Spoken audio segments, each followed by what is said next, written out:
Yo, yo, yo, yo! So, I just sat through 2.5 hours of WWE's Monday Night Rocks from Paris, which should be awesome. On top of that, Froshers, my mental health is in the toilet. I feel like I just watched the same episode of Monday Night Rocks from 2017, but like with worse lightning. Triple H, TKO, whoever is writing this nonsense, what are we doing at this point? What is happening, man? This show is so fucking pathetic. It's actually impressive. but you know what? I'm not just gonna sit there and suffer alone. No! We are gonna suffer together. We are gonna roast the entire show into fucking oblivion. So, somebody tells Triple H and TK to stop poisoning our brains with this trash. Froshers, I'm not kidding. I think I lost my brain cells tonight. They are on a life support. Anyway, before we jump into this dumpster fire, smash the subscribe button right now. Or else I'll book a LA Knight vs Jey Uso on loop for your nightmares. No cap. Alright, Froshers, now let's talk about this garbage show. So, the show starts with CM Punk just waiting at the main gate for Seth frickin' Rollins like a weird skinny stalker. And I was low-key excited. I was like, oh, are they gonna bring AJ into this garbage show? Some drama, some actual story? No, cut to the arena and Jey, the main event Uso, comes out doing his usual yeet thing for 900 times. Then LA Knight's music hits, yeah, and it comes out to talk. And then because WWE has exactly two brain cells to rub together, Braun Breaker and Bronson Reed come out to, I don't know, stand there. They both are just stand there and look tough. Afterwards, they just trash talk and they book a tag match for the main event. Of course they do. I could have booked this segment in my sleep. Dude, I'm so goddamn sick of watching these four dudes just fighting for what? There's no reason. There's no story. It's just you are here, I'm here. Let's fight. Come on, Froshers. You are here, I'm here. Let's fight in the comments. It's nonsense booking. It's playground booking. Their promos are so boring. I'd rather listen to my grandma stories about her hip surgery. They all add nothing to this garbage show. And guess what? I already know what's gonna happen in the main event. Like, Braun and Bronson Reed will smash Jey Uso and LA Knight so they can set up their another match for WrestlePalooza. It's the most predictable, lazy, trash booking I've ever seen. WWE, fire these writers, please, for the love of God. Frosher, there's nothing more exciting in this segment to talk about. So, moving on to the next one. Next, we cut to a backstage segment with Io Sky and Kabuki Warriors. And Io's just there trying to have a conversation. But Asuka and Kairi are just there, being weird and hilarious. So Asuka's making these faces like she smells something funky. And Kairi's just grinding like a maniac. I have no idea what was said. I don't think it matters. It was just there cool looking people standing in a hallway. But it was still more entertaining than the entire opening segment. Low bar, but still. Speaking of Kabuki Warriors, they jump right into a match against Roxy and Raquel. So Froshers, this one had all the drama. Roxy gets her jaw jacked, Raquel's flying around like she's on 5 Red Bulls, and Asuka's just blasting everybody with her kicks. And let me tell you a fantastic moment. When Kairi Sane hits that insane elbow drop off the rope, oh my gosh, it was crazy. And then Asuka with that classic Asuka lock, Roxy and Perez stabs out and whatever, the match is done. If you blinked, you missed it. But honestly, the best part is the crowd loving Asuka going full heel mode. At least someone's entertained tonight. Overall, talking about this match, it was fine. It was a wrestling match on a wrestling show. Groundbreaking. The real drama was after, but we'll get to that. Moving on to the next one. Yo, forgot everything. This is the only bit of good news. So the goddamn GM of this garbage show. So the thing is that he books Io Sky versus Stephanie McMahon for WWE's women's title at WrestlePalooza. I mean, give it to me, WWE. Give it to me. This is how you book a fucking banger. Finally, something that isn't reeking of last week's garbage. I'm hyped, and you should be hyped. Mark your calendars and pray for a 5-star classic. Finally, something worth watching in this dumpster fire of a show. Moving on to the next one, we got Finn Balor versus Dragon Lee. Another filler match on this garbage show. Anyway, it was a solid match, nothing groundbreaking, but nothing wild enough to wake me up from this coma. Finn Balor picks up the win with his usual slick moves. Cube de grass for the win. Good stuff, but yeah, not much to rant about here. Moving on to the next one. Backstage again. I told you all these segments are carrying the show because the matches are amazing. Next, we got a backstage segment again. Next, we got another backstage segment. We got Io Sky, Nikki Bella, and the Kabuki Warriors. First of all, tell me, Froshers, why does the crowd always boo Nikki Bella? I mean, what the heck, man?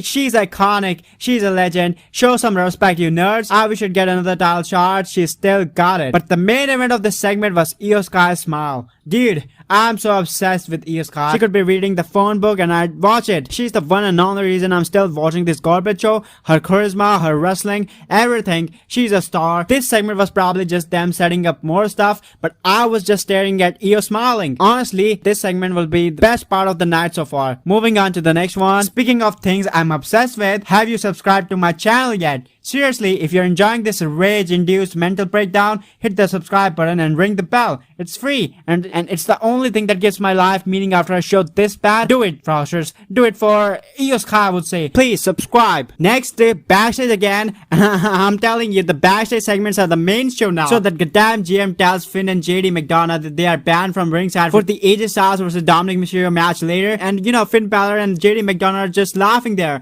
and like a total psycho. It was amazing, and Dom's face, priceless. He looked like a kid who just got told his Xbox Live subscription was cancelled. Pure panic. This was comedy gold, and I loved it. More of this, WWE, please. And there we have another one. So Rhea Ripley and Asuka have a little backstage tussle, just a stare down, some pushing, you know the deal. But the kabuki words are just so funny. You know, Asuka was probably whispering ancient Japanese curse at her, and Kairi, she was probably just pawning her umbrella, and I was enjoying it. It's simple, but it has character, something that main event desperately needs. And you know, Frosters, it was an entertaining way to build heat without boring us to death. Peak comedy. WWE, please, this is your actual content, not the so-called main events. So we hit the next match, AJ Styles versus Dominic Mysterio for the IC belt. I thought AJ was bringing the heat, ready for a banger, but no. Dominic Mysterio wins via pinfall thanks to El Grande Americano. Like dude, can we get a plot twist 1 week? I feel bad for AJ, man. He deserves better than this trash. Moving on to the next one. Alright, Frosters, next we got a fiery promo battle between CM Punk and Becky Lynch. So basically CM Punk comes out and calling out Seth Rollins in the ring, like he's about to start a brawl or maybe recite poetry, but out of nowhere Becky Lynch comes out, dressed like Seth's evil twin, and the crowd losing their damn minds. Punk's just like, are you for real? Can you text your husband to drag his ass out here? And Becky's like, nah bro, you are dealing with me today. Becky's dropping lines like, you are not the voice of voiceless, you are the poster child for apathy. Oh, whoa. Becky, you are cooking CM Punk. I mean, damn. Becky Lynch going full savage mode, talking trash, calling Punk out for walking out on WWE, and the crowd's chanting for AJ Lee like their life depends on it. And Becky shuts it down, says, she doesn't work here. Bro, Becky roasted CM Punk worse than a TikTok comment section. Anyway, so CM Punk fires back, calling Seth Rollins a coward, taking shots at Becky's taste because she's mad at a bump.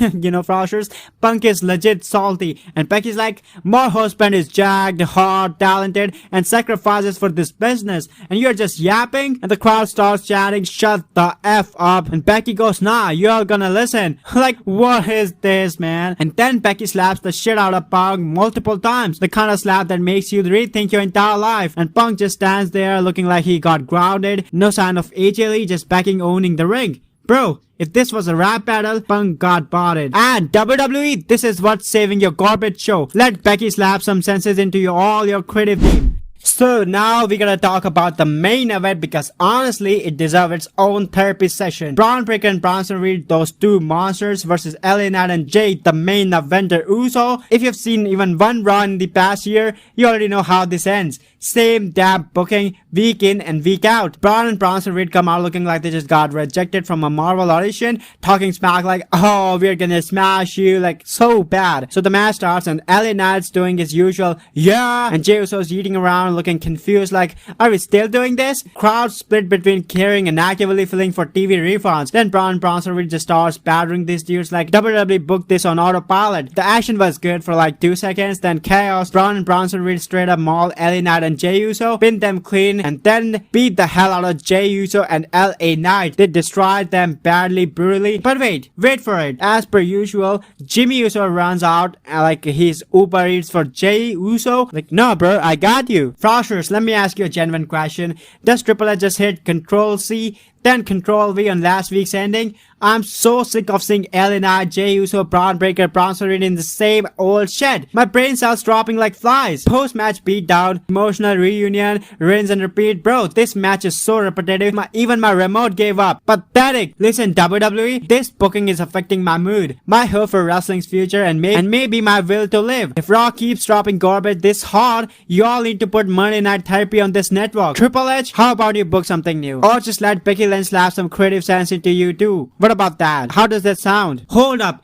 You still here? Bro, you must love pain or just good comedy roast. So do me a favor, smash the subscribe button so hard it sends a vibe through Triple H's bad booking. If you don't, next week I'll stream myself just yelling trash at every WWE segment for an hour. For real, it will be epic. Subscribe right now, don't be pathetic, be legendary. So overall, what do I give this show? I would give this show a 3 out of 10, and those 3 points are for Io Sky and the segment between Becky Lynch and CM Punk, because except that segment, the rest of the show was utter garbage, unbearable, nonsense, and full of filler matches. So that was Raw. That was the show. 2.5 hours of my life I'm never getting back. What was the point? What story actually moved forward? We got Io Sky versus Stephanie Becerra, which is great. And we got a bunch of backstage soap opera stuff, which was accidentally entertaining. But the rest, the same old matches, the same old feuds, the same predictable outcomes. It's lazy, it's boring, it's trash. Triple H, I know you are reading this. You, Hunter, TKO, WWE, do better. This is the flagship show now. This is pathetic. You have all this talent and you are giving us the same garbage week after week. My mental health can't take it. Roasting this show with you is the only thing that keeps me sane. So if you agree that this show was a dumpster fire, if you want to see me suffering through another one, you know what to do. Let's get this video 500 likes target so the algorithm shows WWE how we really feel. Subscribe if you haven't, because next week we are gonna do this all over again. And leave a comment telling me what you thought was the worst part of this garbage show. I'm out, Froshers. I need to watch some actual good wrestling to cleanse my soul. Peace out. Horror Froshers. Till next time, stay awesome. Have a good day. Bye.